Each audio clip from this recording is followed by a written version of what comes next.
The other task, knowing that the Federal Judicial Academy needs constant involvement if you want to make it a success. I read the statute carefully and discovered Section 8, which enabled the appointment of an expert advisor, and to ensure that the Federal Judicial Academy does not only deliver, but I am constantly kept in touch with it. I suggested the name of one of our own, Justice Syed Mansoor Ali Shah, as the expert advisor under Section 8 of the statute, and he was unanimously approved by the board. And in addition to his duties, he performs this function as expert advisor pro bono basis. There's no additional emoluments. It is a labor of love, and I believe that he has delivered in a very short period of time. It's not quite, it's just a little over 3 months, and you can see the changes that have taken place, the changes that he has brought about. I have given him virtually a carte blanche. With my other duties, I have sometimes told him, you just do it, I'll sign it, not to worry. So we are working on very closely. He is performing wonderfully, and I wish him continuous success, because in the success of this academy lies the success of all of us as an institution to deliver justice throughout Pakistan. Every province has, I believe, a provincial judicial academy, but this is the Federal Judicial Academy, which, as rightly pointed out by Justice Shah, brings about cohesiveness, connectivity, and communication most of all. I am very pleased to know that for the very first time, the court staff, we don't quite give them the importance that they deserve, and we don't quite acknowledge the work they do.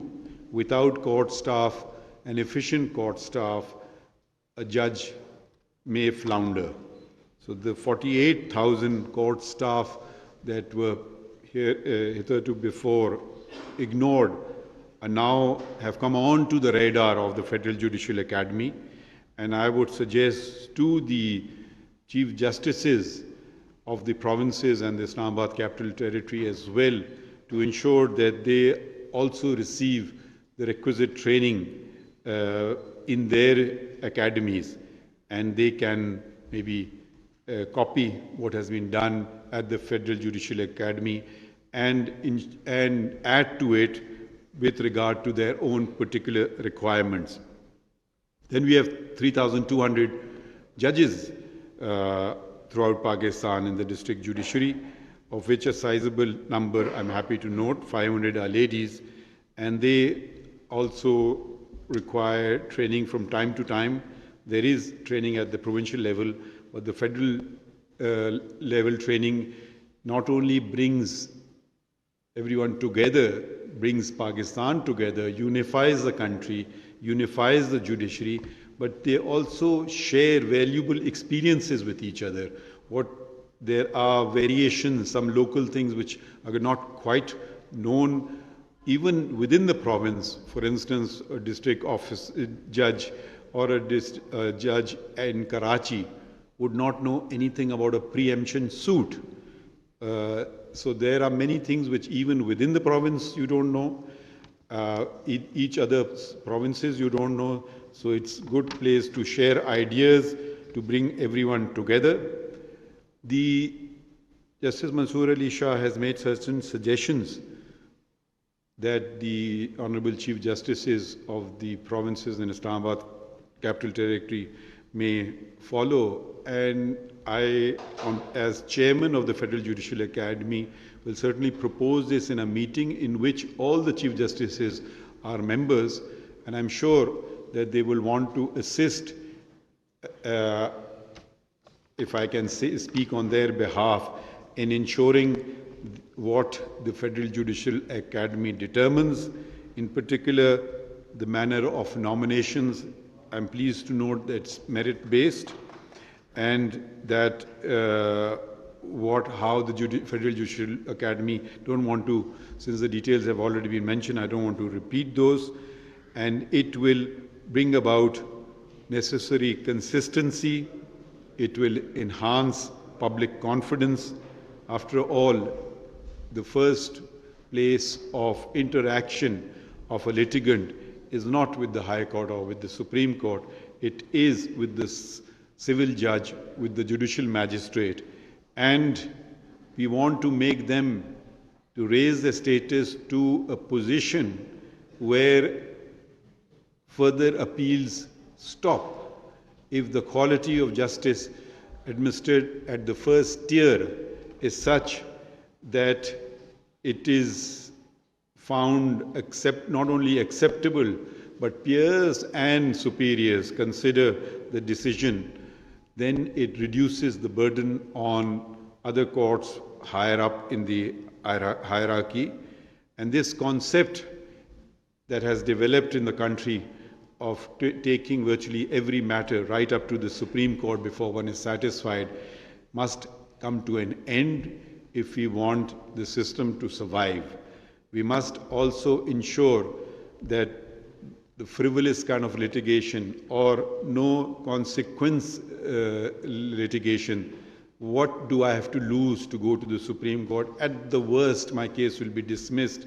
That should also be repelled, and costs, and where necessary, substantial costs should be imposed to discourage this kind of litigation where you think you do have nothing to lose. A tenant may say, okay, fine, I'll continue staying in the premises for another 20 years. Eventually, I will be told by the Supreme Court to leave the premises, but I still gain 20 years. Similarly, I'll continue breaching the contract I entered into. At the end, okay, what happens? The only way to stem this kind of frivolous litigation is the imposition of costs. Of course, these have to be done in a way which is uniform amongst all. It should not be too much of a variant. One judge does it, another judge doesn't do it, another judge imposes very heavy costs, and such and so forth. The structure of the Constitution that is set out, it is the high courts which are the supervisors of the subordinate courts under Article 203, and the decisions of the high courts are binding on all subordinate courts under Article 201. The similar provision that enables the decisions of the Supreme Court binding on all other courts is Article 189 of the Constitution. I am very happy to see that technology is being used. Technology has also been used, now is being used in the Supreme Court, in that the first case as Chief Justice that I presided over was the Supreme Court Practice and Procedure Act case. It's to determine its constitutionality, and that was broadcast live throughout Pakistan.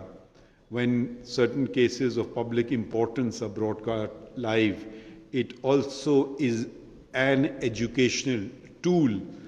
Judges learn, lawyers learn, litigants learn, they understand what is the dispute about, and I hope that confidence is established in the common citizen that he is seeing justice being done. And he may not agree with us, and that's the fundamental right of every citizen to disagree with us, but he will see how it is being done. I can have a different point of view from someone else's, and that other person's point of view I would respect as well, even if it is in complete disagreement with my own. But it ensures that it brings about a level of transparency, it brings about a level of openness, And I think, hope, and expect that it brings about a level of, it works as an educational tool as well. There are, of course, downsides for judges, including myself, because when I go home, my wife says, you were slouching, you were not sitting properly. So there are downsides to it as well. So, but that is for us to suffer, and not for others. Previously, we weren't too bothered about these things, but one has to be a bit more cautious. I'm very happy to know that technology, how it's being used, and technology is a tool, just as the qalam mentioned in the Holy Quran was a tool. Now we have further technology, and we must use these tools to gain knowledge. And what does a judge possess? A judge possesses primarily, he should know the law and as much of it as possible, so that helps in making him or her a better judge. So I'm very happy about the WhatsApp groups that had been, and I'm particularly pleased to note that it is not what the Federal Judicial Academy determines the judges required to be taught or be provided expertise in, but the demand is now coming from the judges in the training need assessment, abbreviated as TNA. And this is very good, because I don't know something, I reach out, and the Federal Judicial Academy, if it thinks that there are a considerable number of people who want to be assisted in this regard, they make a program and reach out to them and train them in that regard. I'm very happy that excursions are also being provided by the Academy. I would stress one aspect, if I may recommend to Justice Shah and to the Director General of the Academy, which is the future really, and that is being aware of the environment, being aware of environmental problems, learning of conservation, preserving limited resources, pollution, climate change.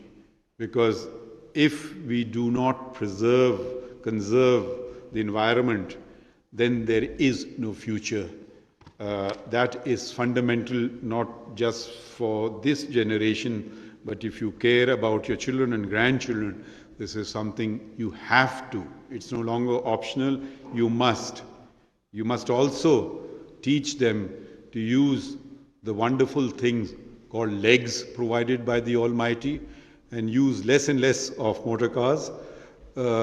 Cycles are also a very good option. Conserves waste of imported fuel, adding to the greenhouse gases, etc.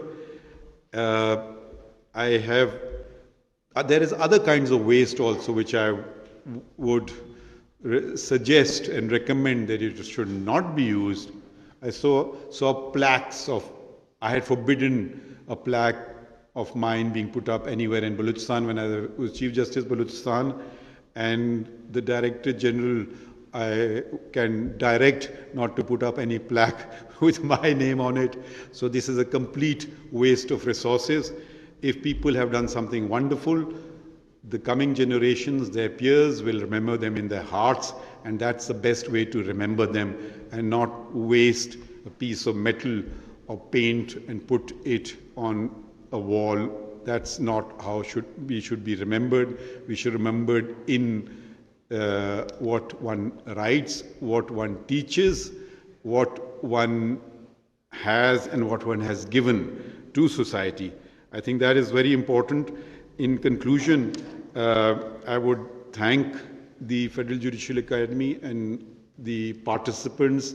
Particularly, I believe that I'm also addressing the district judiciary throughout Pakistan, that we look to you. You should not look to us. We look to you to ensure that the public confidence in the judiciary is raised. People have confidence in court. We look to you to ensure fairness.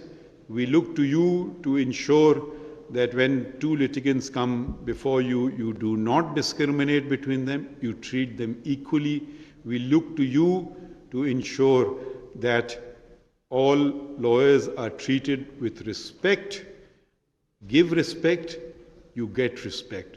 We look to you to ensure that while senior counsel are given respect, juniors are assisted whenever they can be, and all these things is a fundamental feature of our faith, ikhlaq.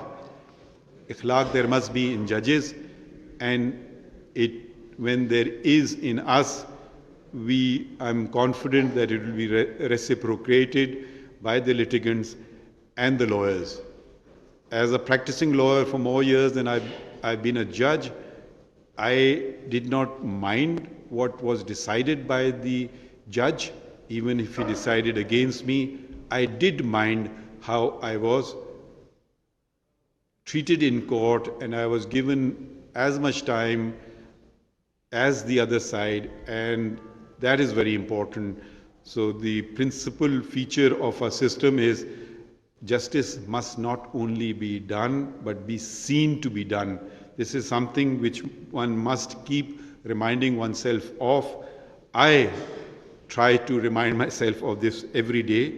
In conclusion, I would like to thank first and foremost Justice Mansoor Ali Shah.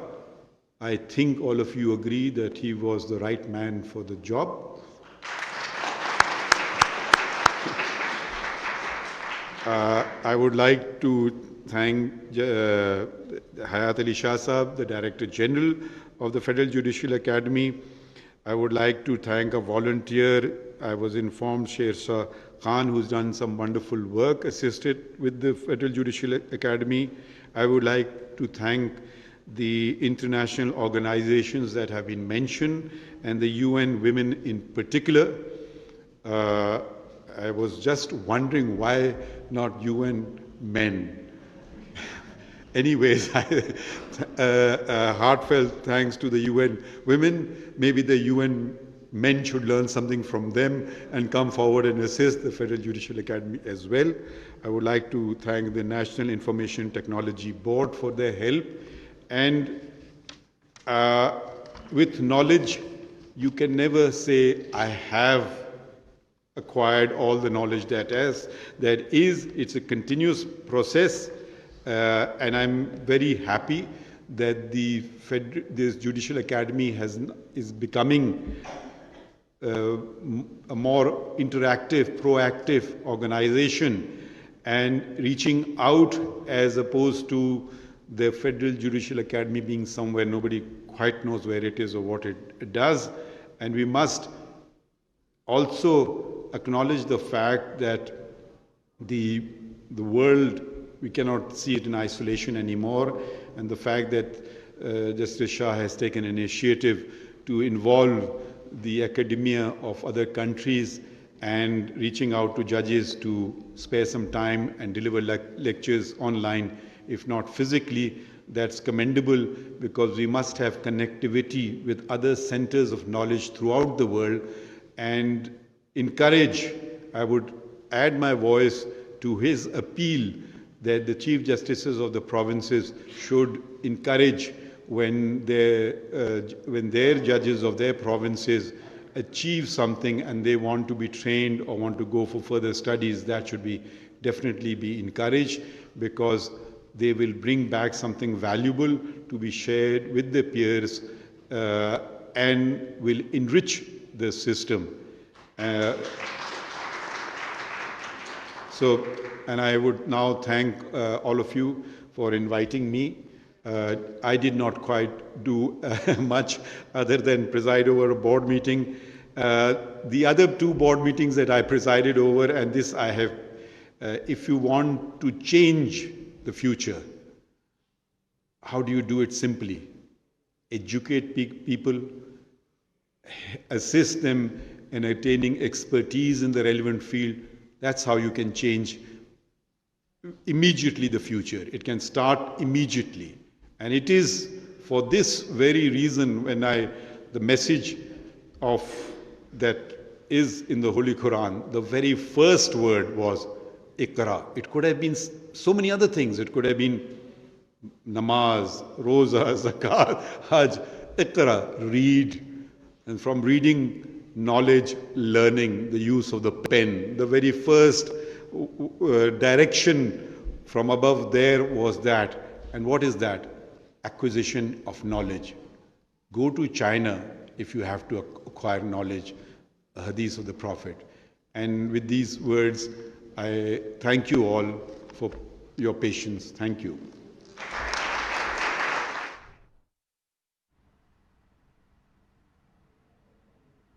Islamabad में chief justice काजी फायज़ साहब तकरीब से खिताब कर रहे थे। उनका कहना था कि फेडरल जुडिशल अकेडमी मजबूत बोर्ड के तहत काम कर रहा है और मुल्क भर में 32,000 जजेस